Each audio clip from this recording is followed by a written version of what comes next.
Hi, Kate. Oh, hi there. I feel like Darth Vader.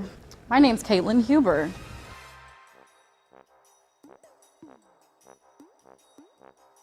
What's one fact about you that not many people know? I'm from Austin. Why biology?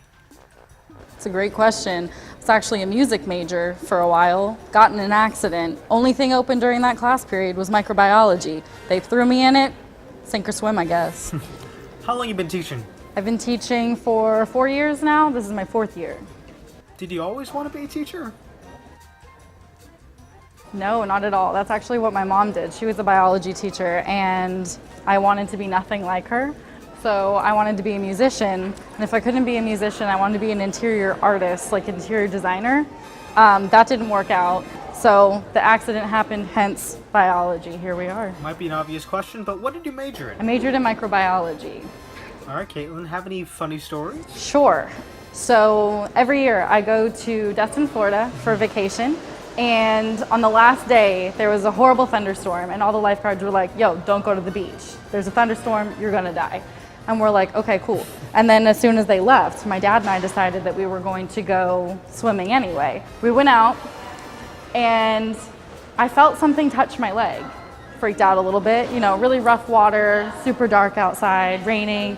Felt something touch my leg. Then I see a fin break the water. The night before, we saw dolphins, so I was like, awesome, dolphins, right? I'm about to touch a dolphin. This is gonna be the coolest story ever, right? Not a dolphin. I saw a second fin break the water. Okay, dolphins' tails do this, not like this. So I realized it was a shark, and then I was like, oh cool, there's a shark around me, no big deal. So I dug my feet into the ground like this. Hey, shaky leg. Shaky leg. I dug my feet into the sand because I know that sharks attack from underneath. So I was like, worst case, it's going to ram me, right? Well, it did, and it drew blood, and I was like, great, this is how I die. And I'm screaming with my hands over my head, shark, shark, and no one's coming to help me. I got out of the water, I'm dripping down blood, and the lifeguards are like, you know there's a shark out there, right? Well, I found out the hard way, didn't I? So, what's your favorite animal? My favorite animal, coincidentally, is a shark. Also, lions are cool too. If you could have any superpower, what superpower would you have? Superpower, okay. Yeah. So Pinterest is one of my favorite things ever, right? I wish that I could pin something and get that benefit. Like, ooh, that girl's doing 100 crunches, great. Instant abs. Like, oh, that's a really cool looking recipe, pin it. Ooh, instant, I'm great at cooking. I wish I had that superpower. What's your favorite hobby? Video games. I like to play a lot of video games. Keeps my stress level down at work. You live inside the school, right? Sometimes, yes, it feels like it. No, I live in Kingwood. What's your favorite candy? Ooh, that's hard. I think those little gold balls, the Ferrero Rocher, there's probably a classier way to say it than that. Rocher. They're fancy.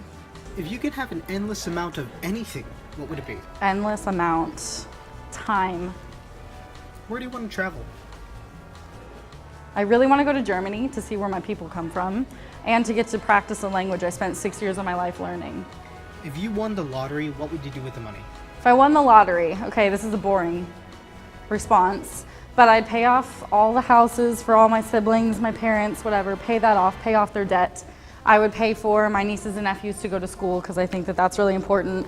And then I'd probably buy a lot of land somewhere in Texas and raise baby cows.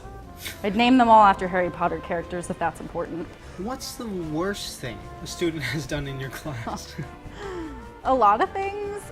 Probably the worst one tried to throw a chair at me because I made a seating chart and he didn't like where he was sitting, so he tried to throw a chair, but if you've ever tried to pick up a chair, you know they're quite heavy here.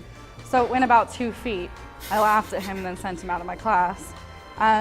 Another student dropped trousers in the middle of my class and stood on a desk. That was good. Those are the most entertaining of the stories. What's the best thing a student has done in your class? Oh, best thing. I see best things every day. Oh, you know, I have a good answer for that one. There was a day that we were talking about ecology. We were talking about symbiotic relationships, mutualism, all of this stuff. And someone asked me about the melting ice caps and how we might discover new pathogens because of all this new earth that's being discovered. And I actually did a paper on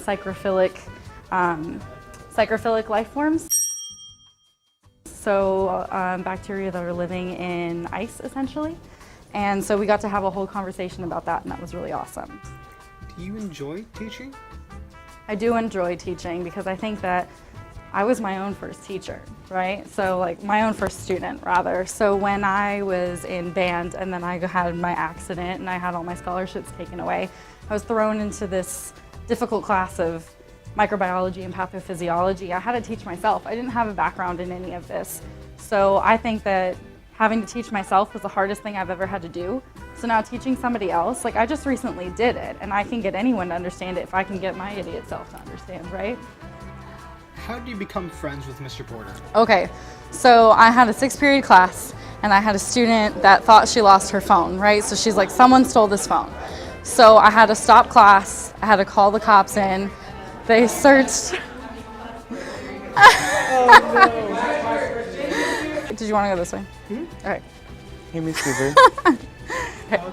The cops came in, they checked all of my kids' backpacks, they couldn't find the phone, and so we're like, okay, girl, you didn't really lose your phone in here. It was your class, wasn't it? Yep. Okay, so she went back to her last class, which happened to be Mr. Porter's class, and he had the phone, he had taken it, it was him. So then we both got pulled into a meeting, and we had a talking to about professionalism in the workplace because he stole a student's phone. So we emailed a bunch of kind of condescending, I really appreciate everything you do, kind of emails back and forth to each other. And then it just became a joke, and now we're literally best friends, and his wife and I are also best friends. So everything happens for a reason.